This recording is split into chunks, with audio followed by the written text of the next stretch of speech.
Ma présentation cet après-midi se veut vraiment être un survol de la situation canadienne en matière de divulgation d'informations continue et plus particulièrement en matière environnementale.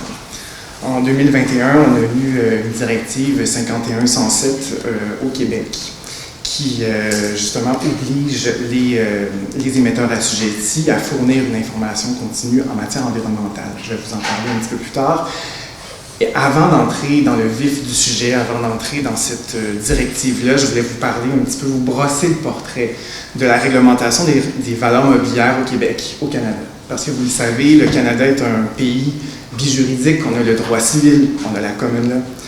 Ça fait en sorte qu'on a des barreaux un petit peu particuliers, ça fait en sorte qu'on a une réglementation un peu particulière, et surtout en matière de valeurs mobilières, puisqu'elle est réglementée de manière provinciale. Donc, je vais vous brosser un petit peu le portrait rapidement du secteur du droit des valeurs mobilières au Canada et au Québec. Et ensuite de ça, je vais vous parler de la directive 5107. Voilà un petit peu d'histoire canadienne.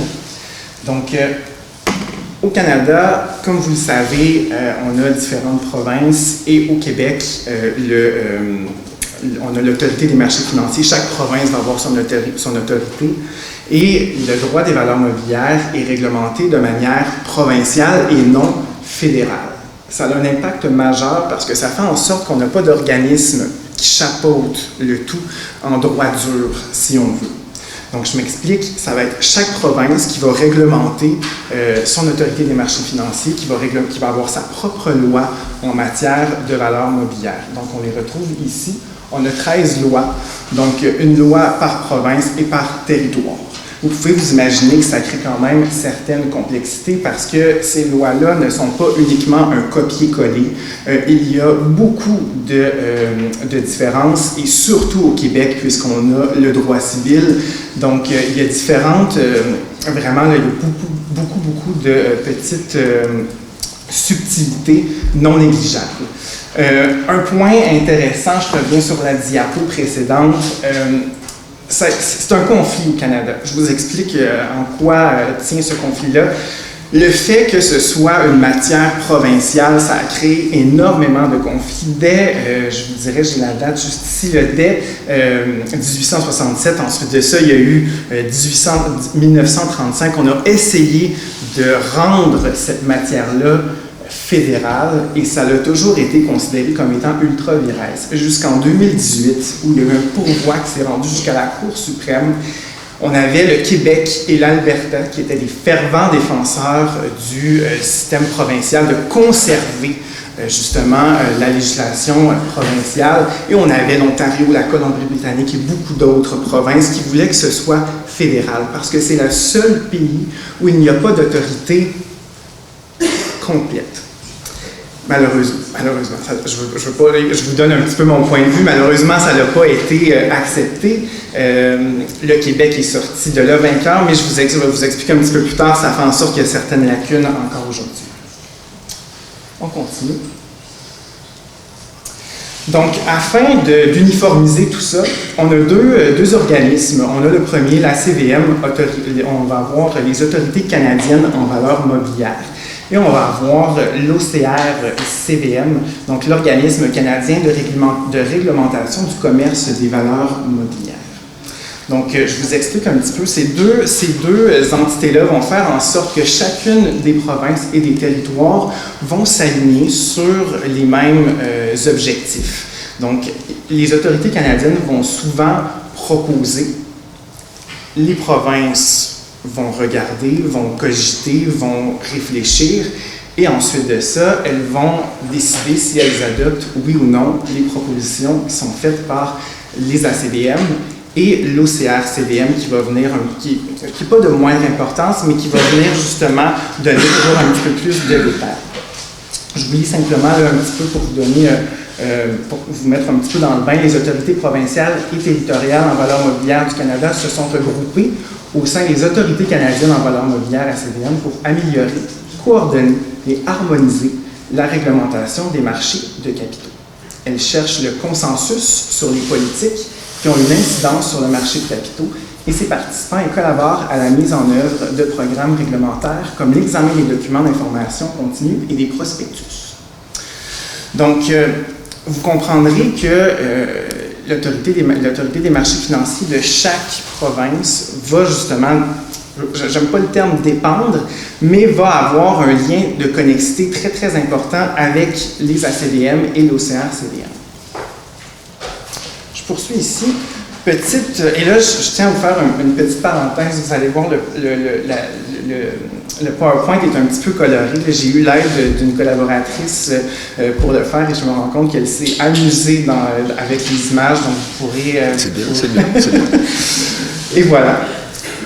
Vous savez, comme moi, 2007-2008, on a eu la crise financière américaine qui a laissé beaucoup d'impact et ça a fait en sorte, je ne vous expliquerai pas, vous savez tous comme moi qu'est-ce qui s'est passé, et ça a fait en sorte qu'au Canada et dans plusieurs autres pays, dont aux États-Unis notamment, que les autorités canadiennes en valeurs mobilières, les ACVM, ont fait en sorte de promulguer davantage de transparence. On a dit on doit protéger nos investisseurs, on doit leur assurer une protection et on doit promulguer plus de transparence. Donc là, en bon québécois, on pourrait dire, souvent les gens utilisent cette expression-là, ils vont dire ils ont capoté. Donc, ils ont vraiment paniqué. Et là, ils se sont dit, on doit revoir notre système au grand complet. Et là, les ACVM se sont mis en mode, on change le tout, on fait des réformes. Et il y a eu des groupes de travail de la Colombie-Britannique, groupes de travail de l'Ontario, groupes de travail du Québec, en plus des OCR-CVM et en plus des ACVM. Donc, il y a eu beaucoup de travaux qui ont été effectués. Et justement, ils en sont venus à un certain consensus. Il y a eu beaucoup de modifications. Et l'une d'entre elles étant, dans le cadre de son mandat d'encadrement de l'Autorité des marchés financiers du Québec, a mis sur pied un programme d'examen de l'information. Donc, un PEIC, qu'on appelle au Québec. Évidemment, dans les autres provinces, ça change de nom, c'est sous forme anglophone. Donc, l'Autorité des marchés financiers a mis sur pied un programme d'examen d'information continue dans le but d'inciter les émetteurs à fournir une information continue complète, de qualité, diffusée en temps opportun et conforme à la législation en valeurs mobilières. Donc, ce programme-là peut sembler banal, mais pour plusieurs émetteurs assujettis, ça a fait peur, de par la lourdeur administrative que ça pouvait créer, et surtout de par le fait que ce programme-là, à chaque année, les autorités canadiennes en valeurs mobilières allaient publier un rapport qui allait démontrer qu'est-ce que les entreprises canadiennes, qu'est-ce que les émetteurs assujettis canadiens avaient fait de correct et de pas correct. Quelles étaient les bonnes pratiques? Donc, il y avait une crainte au niveau des entreprises de dire, bon, ben, est-ce que notre système est bon? Est-ce que notre système n'est pas bon? Qu'est-ce qu'on doit faire? Etc. C'était un peu un système on mettait à nu les entreprises, si on veut. Donc, afin de rendre les résultats des examens réalisés dans le cadre du PEIC accessibles au public, parce qu'ils voulaient justement rendre le tout transparent, l'AMF, l'Autorité des marchés financiers du Québec, publie annuellement depuis 2017. Avant, il faisait d'une autre forme. Depuis 2017, c'est vraiment instauré de manière beaucoup plus solide. Le sommaire des activités de surveillance et de réglementation, dont le but est notamment de sensibiliser et d'informer les émetteurs assujettis. Le sommaire contient notamment un aperçu des principales lacunes en matière de divulgation d'informations découlant des conclusions des examens réalisés dans le cadre du PEIC. Le sommaire présente également les interventions réglementaires que l'AMF a prises vis-à-vis des émetteurs assujettis n'ayant pas respecté leurs obligations d'information. C'est ce que je vous disais tout à l'heure. Continue nuisant ainsi à l'intégrité des marchés boursiers et les décisions éclairées des investisseurs. Donc, ce rapport-là, canadien, faisait un espèce de panorama de ce qui s'était passé de manière positive comme négative dans les entreprises de toutes les provinces, mais également auprès de l'AMF de chacune des provinces, donc de l'Autorité des marchés financiers au Québec, de l'Ontario Securities Commission en Ontario, la même chose pour l'Alberta, Manitoba, Colombie-Britannique, Territoire du Nord-Ouest, partout. Et ces rapports-là ont fait, au début, ça, comme je vous disais tout à l'heure, ça a créé beaucoup d'angoisse au niveau autant au niveau de l'AMF, mais également au niveau des entreprises. Il faut comprendre que l'intention, elle était bonne. L'intention était de protéger les investisseurs et justement de promulguer davantage de transparence. On poursuit. Et là, on arrive aux obligations récentes. Donc, 2021, le 18 octobre 2021, de manière plus précise, les autorités canadiennes en valeur mobilière ont publié pour commentaire le projet Règlement 5107 sur l'information liée aux questions climatiques et l'instruction générale connexe. Donc, ils ont publié ça à toutes les provinces. Le projet de règlement introduisant des obligations de divulgation liées aux questions climatiques, à l'exception de certaines catégories restreintes d'émetteurs. Les ACVM ont identifié 4 préoccupations au sujet de l'information liée au changement climatique telle qu'elle est divulguée actuellement. Et là, je tiens à mentionner une petite chose, c'est que en 2021, en octobre 2021, les ACVM ont lancé ce projet-là pour commentaire. Donc, ils l'ont proposé aux différentes provinces. Et les provinces avaient normalement jusqu'en 2022 pour donner leurs commentaires. Et à partir de ces commentaires-là, normalement, le règlement 5107 devait entrer en vigueur à l'automne 2023. Pardon, à l'automne 2022, je m'excuse. Malheureusement, il n'est pas entré en vigueur et on est toujours dans une espèce de flou à savoir qu'est-ce qui va se passer. Est-ce qu'il va être imposé? Est-ce qu'il ne le sera pas? Et les commentaires n'ont pas été publiés encore. Donc, ça a créé beaucoup de remous, de tumulte, ce projet de règlement-là, parce que avant en fait, toujours, encore aujourd'hui, c'est comme ça, le règlement 5107 propose de rendre le tout obligatoire, parce qu'en ce moment, c'est des obligations volontaires. Je vais ici. C'est des normes qui sont volontaires. Donc, ce que ça crée, c'est qu'on a différentes entreprises qui vont décider de dire, ben moi, je vais en divulguer plus, moi, je vais divulguer tel élément, alors qu'on a des entreprises qui vont divulguer un minimum. Ça crée une espèce de système d'émulation que je pourrais dire qui est un peu négatif parce qu'on va avoir des grandes entreprises qui vont avoir beaucoup plus de moyens financiers pour justement être capable de supporter cette divulgation-là, mais pour les autres qui, justement, ne sont pas capables de suivre, ça crée une espèce de disparité.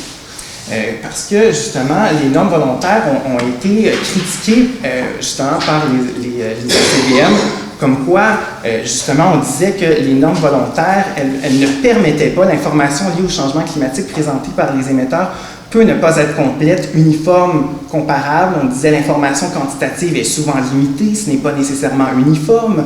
En vertu des cas de divulgation facultative, les émetteurs pourraient sélectionner l'information qui pouvait les avantager, l'information à communiquer, d'autres qui pouvaient garder secrète, des informations qui pouvaient justement faire en sorte de justement les mettre sur un piédestal. Donc, on en est là, en fait, en ce moment. Et il y a aussi quelque chose d'important à mentionner. Moi, je suis en train de changer sur mon ordinateur, mais je me rends compte que je vous oublie.